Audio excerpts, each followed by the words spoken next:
Assalamualaikum warahmatullahi wabarakatuh.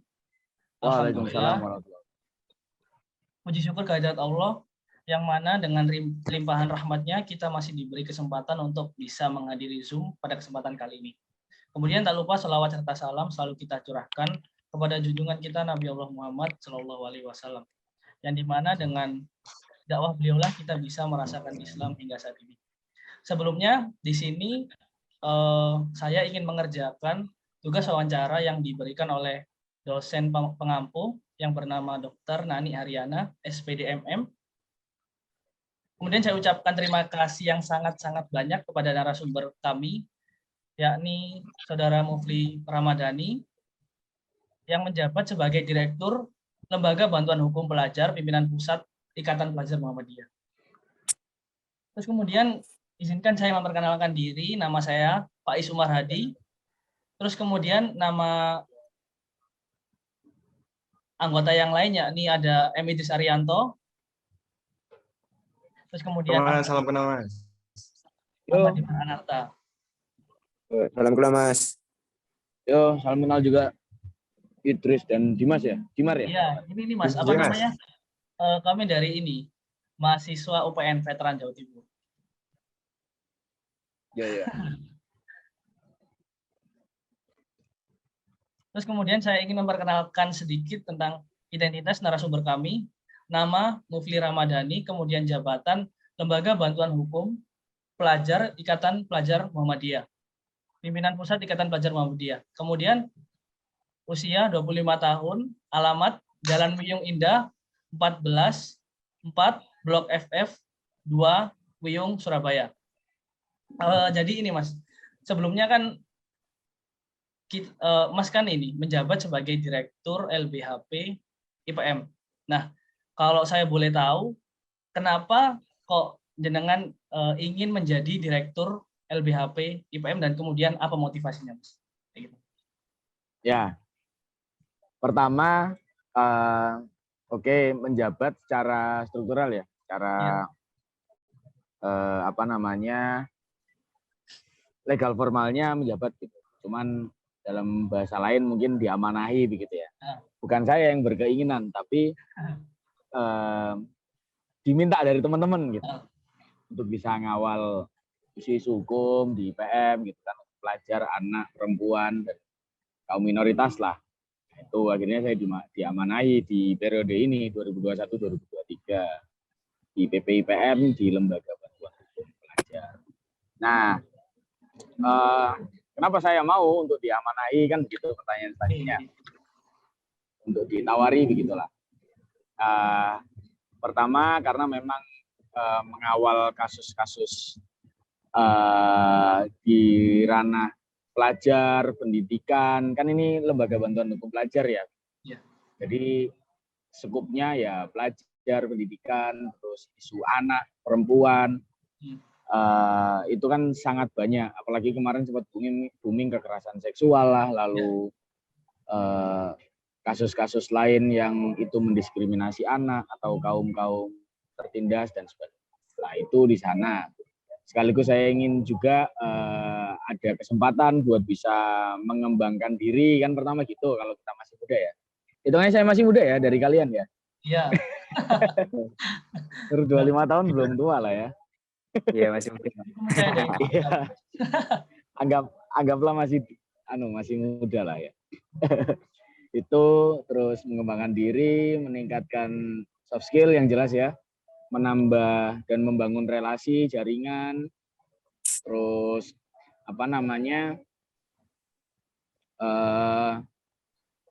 selain berjejaring itu juga ya menambah skill manajerial di organisasi juga. Selain itu juga karena di Muhammadiyah begitu kan posisinya di organisasi otonomnya, organisasi sayapnya Muhammadiyah yang basisnya anak muda adalah ya mengabdi begitu di Muhammadiyah karena kan tidak ada gaji ya kalau di Muhammadiyah tidak dibayar. Ya tidak bisa ngomong untung rugi kan gitu. Tapi ya kita bisa ambil hikmahnya banyak sebenarnya karena saya sudah ber-IPM sejak SMA ya. Pak Is ini juga tahu ya. Iya, Mas. Sekalipun saya udah selesai. Baru Pak Is masuk kan begitu. Itu. Jadi itu. Tapi setelahnya juga ini ya, saya terima kasih juga udah diundang buat wawancara ini. Ya, Mas. Semoga Mas, hasilnya teman-teman juga maksimal ya. Ya. Amin. Berarti ya, Ya, kalau saya boleh ngambil kesimpulan berarti motivasinya jenengan itu ingin mengabdi gitu Mas ya. ya. Berarti ya. Karena di Muhammadiyah kan saya dari lahir ya. Ya. Terus berorganisasi, terus ditempa, dapat banyak pelajaran, dapat banyak jaringan, banyak teman, banyak tempat silaturahim juga di IPM gitu. Yaitu salah satunya juga. Terus kemudian ini Mas, yang namanya dalam berorganisasi kan nggak mungkin semuanya itu berjalan dengan mulus kan. Pasti ada Ya. yang namanya lika-liku ataupun kejadian untuk kesempatan kita diberi keputusan yang sulit ya gitu. Nah, kalau dari Mas sendiri itu gimana caranya mengambil keputusan yang sulit ketika menjalankan organisasi IPM tersebut? Ya, pertama secara etik dan secara keorganisasian tak tertuang di sistem kita di IPM gitu ya. Yang jelas keputusan-keputusan sulit itu semua langkah pertama adalah dimusyawarahkan kan gitu. Ya. Karena semua keputusan organisasi itu tidak hanya menyangkut satu orang saja, tapi satu kelembagaan organisasi begitu. Kalau mengambil keputusan yang satu salah, ya satu organisasi yang salah, bukan satu orang saja. Pertama itu kita musyawarahkan secara kekeluargaan, secara keorganisasian baik-baik, bagaimana kemudian bagusnya. Lalu kemudian ketika misal musyawarah tidak berhasil, ya nanti ada mekanisme lobbying begitu biasanya. Ada mekanisme lobbying dari pihak-pihak, perwakilan dari pihak-pihak yang mungkin berbeda pendapat ketika bermusyawarah. Lalu selanjutnya kalau misal sudah tidak bisa, ya nanti melalui mekanisme voting. Itu kalau secara keorganisasian ya sistemnya. Kalau mungkin ada hal-hal yang perlu dibicarakan di luar forum, ya nanti bisa sambil ngopi-ngopi kultural aja sama teman-teman gitu untuk sama-sama mengerti. Barangkali kok ketika musyawarah juga ada yang belum bisa untuk mengeluarkan pendapatnya secara gamblang karena mungkin ada hal yang perlu ditahan kan begitu. Kita kan forum juga kan tidak terus memang terbuka lalu semuanya terbuka kan enggak juga. Perlu ada yang kita telisik lah satu-satu, kita telah lebih dalam satu-satu kalau memang ada yang masalah. Itu sih, selebihnya mungkin mempertimbangkan ketika bermusyawarah, mempertimbangkan etika, lalu kemudian sistem sosial di sekitar sana, begitu bagaimana kondisi, misal sosial dan kondisi politiknya seperti apa, ataupun kebermanfaatannya juga apakah memang itu bermanfaat keputusan itu kan kita belum lihat. Mungkin itu. Ya. Berarti cara untuk mengambil keputusan sulit itu ada step by step-nya gitu Mas ya? Iya, betul. Ini Mas, yang namanya seorang pemimpin kan otomatis dia itu mempunyai karisma gitu kan Mas, punya karisma, karismatik istilahnya gitu. Nah, waduh, kawasan gitu.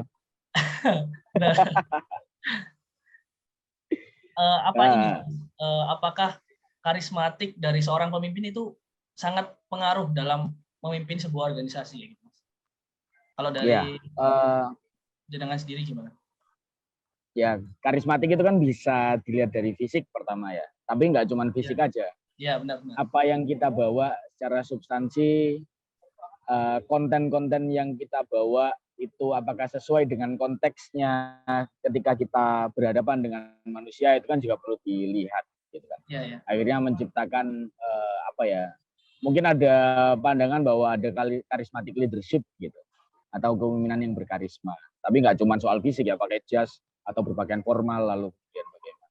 Kalau kalian berpakaian formal, jas dan rapi banget gitu ya, lalu kemudian kalian terjun misal ke masyarakat yang mungkin sedang kena didiskriminasi begitu oleh aparat begitu kan, kayak misal kasus lingkungan, lah kan nggak cocok juga. Nggak cocok. Iya, benar. Jadi menyesuaikan konten dan konteks harus sesuai. Apa yang kita bawa juga harus sesuai. Kita harus menempatkan diri di mana kita akan turun di sana, bukan berniat untuk membuat topeng-topeng begitu ya. Ya justru bertopeng-topeng itu juga perlu, tapi juga artinya bagaimana ketika first impression orang-orang melihat itu, oh udah sesuai nih, jadi bisa diterima. Ya pakaian, kayak kalau saya punya komunitas juga kan di Surabaya itu, ya kalau komunitas ya pakai pakaian biasa aja, kaos, celana jeans kayak gitu-gitu. Kalau pakaian formal kan juga ngapain kan, kegiatannya apa. Itu jadi meningkatkan karisma itu perlu, bahkan sangat perlu ya bagi seorang leader, biar nanti bukan muncul penghormatan ya, agar kita bisa mengimbangi begitu dengan kondisi sekitar, kita bisa diterima gitu di kondisi sekitar. Kalau tidak cocok ya bisa jadi tidak diterima langsung oleh anggota kita ataupun masyarakat sekitar yang kita yang kita terjun ke sana.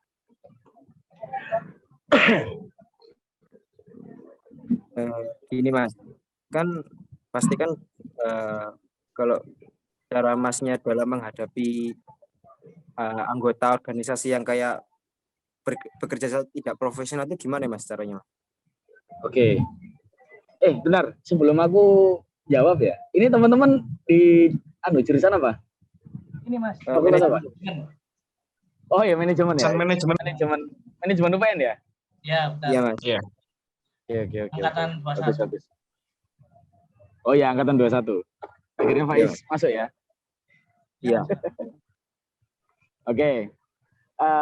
Cara menghadapi orang-orang yang mungkin bermasalah ya di organisasi begitu. Ini ya pertanyaannya. Oke.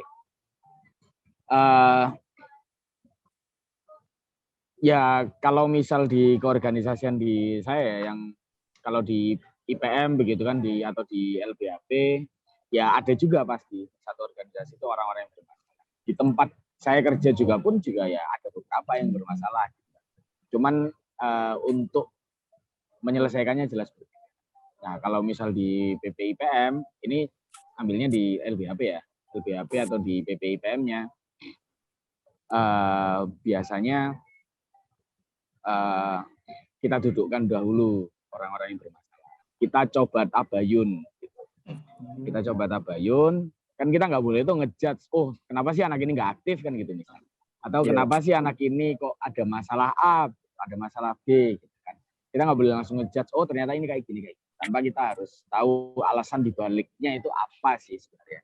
Karena banyak latar belakang juga kenapa dia seperti itu gitu. Misal karena memang tidak nyaman atau tidak menemukan teman atau sering dibully lah atau mungkin ide-idenya kurang tertampung atau alasan keluarga, ekonomi dan sebagainya banyak. Nah, kita dudukkan bersama ngobrol secara enak-enakan ya. Ngobrol secara kekeluargaan begitu antar teman, antar hati, karena kan ini organisasi non profit begitu. Organisasi sosial non profit begitu kan. Jadi tidak bisa pendekatan yang terlalu otoriter. Jadi harus kekeluargaan semua. Kita lihat masalahnya kenapa sih kamu kok kayak gini, atau mungkin dengan cara-cara pendekatan lain. Ya kita ajak ngopi. Ngobrol dulu kayak gitu. Nanti baru kita tahu masalahnya, kita barangkali bisa kasih solusi apa gitu kan yang terbaik buat masalah itu, kita sebagai temannya gitu. Ya. Terus kalau cara Masnya itu menjaga menjaga komunikasi antar anggota organisasi di IPM itu gimana Mas caranya Mas? Jadi tetap ikatan organisasinya tetap kuat. Ya, pertama sering-sering diajak membahas hal-hal yang ini sih. Pertama yang jelas karena berorganisasi ya harus ada progres. Harus ada progres. Jadinya sering-sering ada kumpul gitu pertama. Tapi yang jelas sudah ada programnya juga yang akan dibahas. Jadi itu biar nanti kumpul-kumpulnya nggak terkesan buang-buang waktu atau muspro lah, sekedar apa namanya menghabiskan waktu aja. Tapi ya apa namanya guyon-guyon juga perlu, nongkrong-nongkrong biasa juga. Yang pertama sering diajak kumpul yang jelas untuk mengatasi komunikasi yang bermasalah.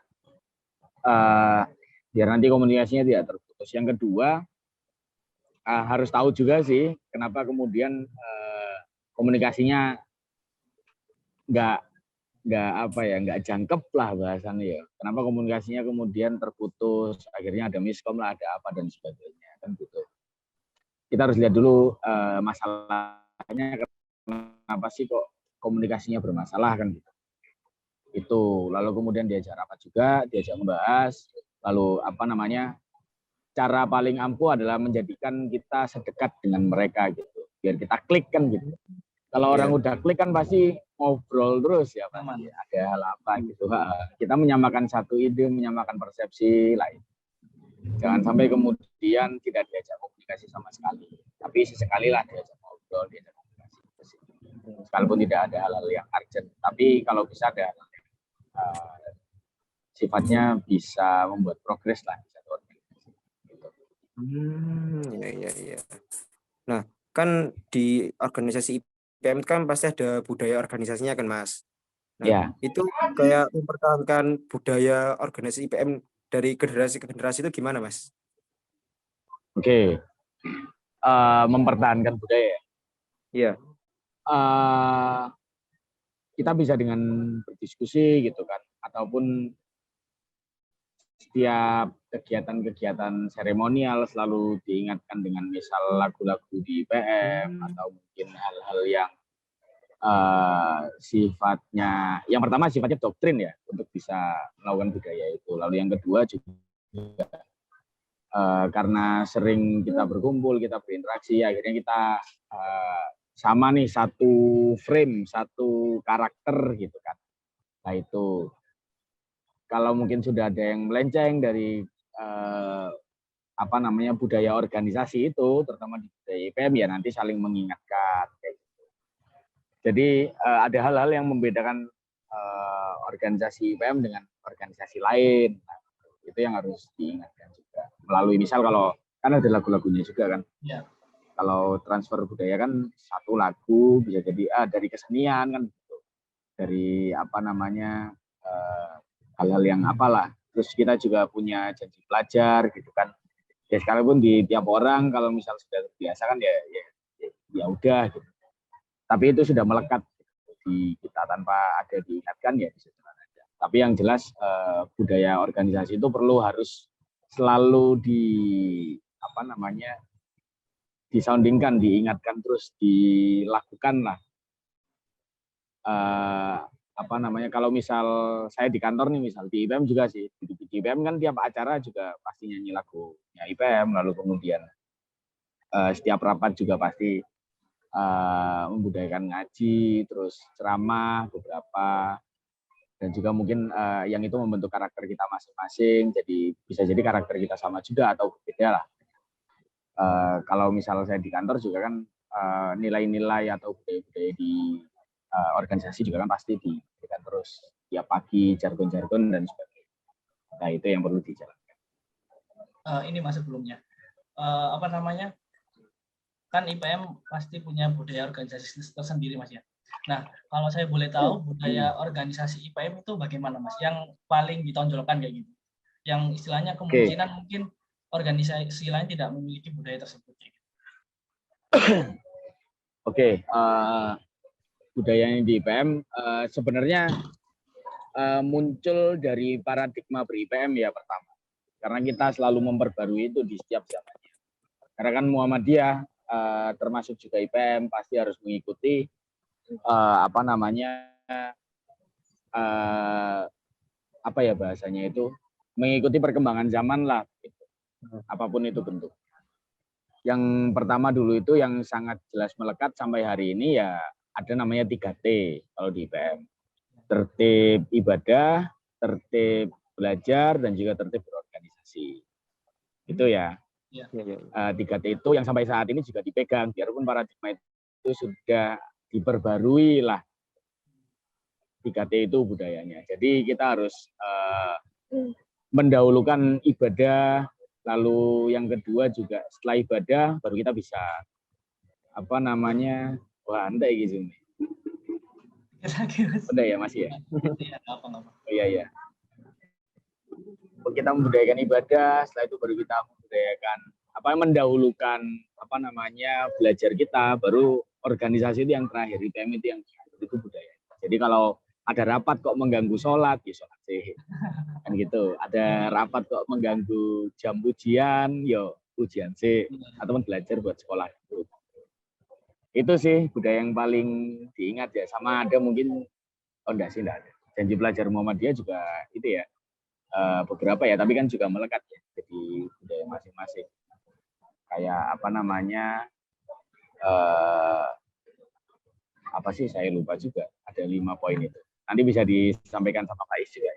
Ya, siap-siap.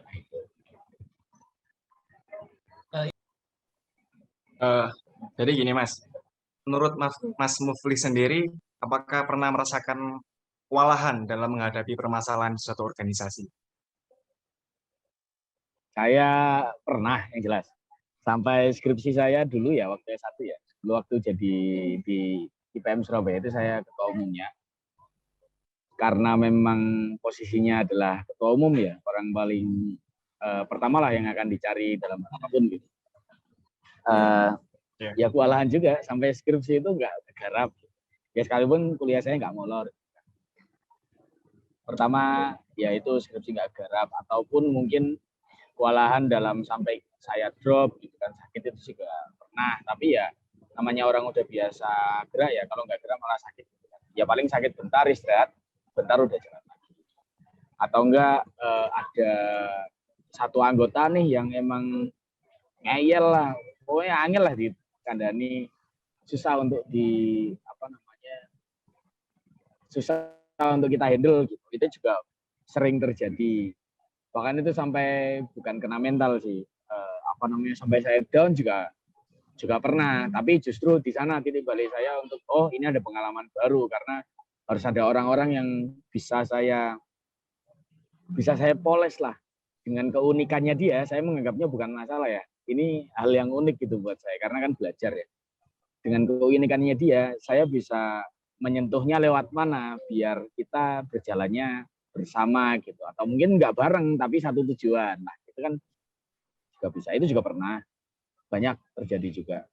Bahkan sampai saat ini di permasalahan di organisasi-organisasi yang non profit gini ya, mungkin juga ketidakaktifan anggota itu juga masih sering terjadi lah itu. Intinya kita tetap dengan stay on the track, masih dengan target kita, kira-kira organisasi ini mau dibawa kemana, kira-kira dalam rentan waktu sekian ini harus sudah mencapai apa gitu. Harus ada program yang apa, sekalipun ada yang bermasalah ya nanti coba disiasati lagi, misal reshuffle dari keanggotaan, atau mungkin dikembangkan lagi potensinya, atau mungkin diberikan ruang lagi kalau misal dia tidak tertampung ide-idenya dan sebagainya. Itu banyak cara. Tapi yang jelas pernah. Baik Mas. Jadi Mas Mufli sendiri pernah ya mengalami kewalahan menghadapi permasalahan tersebut. Nah, menurut Mas sendiri, apakah penting untuk memotivasi dan mengapresiasi anggota Anda agar merasakan meredam permasalahan organisasi? Ya, itu sangat penting terkait apresiasi itu. Cuman ada batasannya ya, tidak terlalu besar kan apresiasinya. Karena memang organisasi non profit ya, apalagi yang bisa untuk dibuat motivasi para anggotanya gitu, para pimpinannya itu, apalagi yang bisa untuk motivasi selain apresiasi itu. Dan di IPM juga kan ada satu pendekatan namanya pendekatan apresiatif inquiry. Pendekatannya dengan apresiasi itu, dengan melihat potensi, minat, bakat dari kita semua itu apa, yang misal jadi program-program itu sesuai dengan peminatan dan bakat kita masing-masing. Nah itu kan salah satu apresiasi ya, karena kan di IPM juga semuanya adalah niat untuk belajar gitu kan. Jadi apa sih yang pengen dipelajari, ya kita kasih gitu. Itu salah satunya. Atau yang kedua mungkin dia butuh sertifikat ya. Itu secara materi ya. Kalau sertifikat ya bisa kita kasih juga, katakanlah untuk beasiswa atau untuk apa. Di IPM juga dari pusat ada beasiswa kader gitu, ada beasiswa untuk internal. Lah itu salah satu bentuk apresiasi. Atau mungkin karya-karyanya kita publish, karya-karya tulisan kan gitu. Itu satu bentuk apresiasi kan. Senang ya kalau orang karyanya disebarluaskan. Dari apa namanya? Mungkin karya lagu, karya tulis, lagu-lagu juga banyak sih dari karya tulis itu. Terus perlombaan-perlombaan, mungkin kompetisi yang mungkin itu apa namanya bisa membuat dia merasa terapresiasi. Dan itu sangat penting. Ini sih Mas, alhamdulillah udah selesai, dan saya juga ucapkan terima kasih banyak atas jawabannya yang sangat memotivasi gitu. Ya. Jadi itu Mas tadi apa namanya pertanyaan-pertanyaan yang kami ajukan ke jenengan gitu. Ya. Dan Oke. kalau saya mau di sini nih Mas ya, apa namanya, nutup dulu. Ngomong. Mungkin sekian kegiatan wawancara pada kesempatan kali ini. Terima kasih banyak saya ucapkan kepada narasumber yang telah berkenan untuk mengikuti wawancara pada kesempatan kali ini. Terima kasih.